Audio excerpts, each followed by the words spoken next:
Ja sam stari gospodar vremena!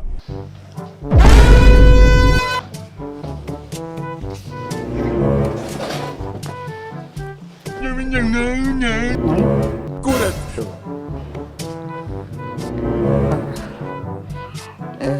Koliko imate godina? 55. Vi? Da. Strašno je, ovo je strašno. Molim? Opalim te golim! Pa imate preko 70. Vi ćete jednoj ženi reći da ima preko 70 godina. Zašto lažete tako? Ne lažem.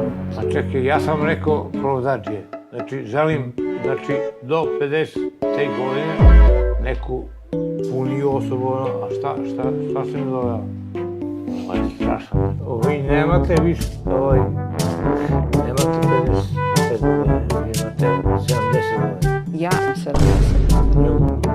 Koliko? Imam 70. Jer mnogo ljudi spojili.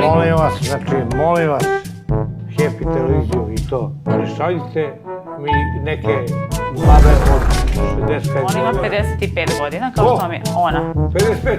Da. Pa ona možete kaže ima i 35. Ili ima 35?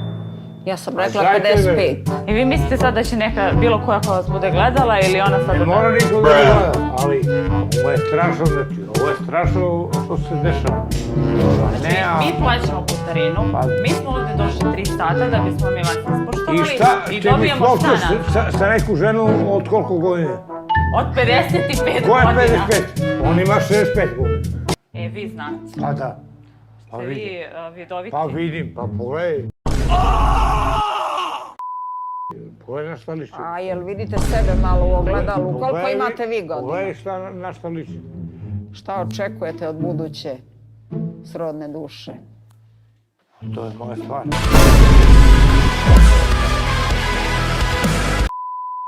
Kaži. Šta imaš da kažeš na ovome? Šta imaš da kažeš na ovome? Meškaj se. Pa ništa.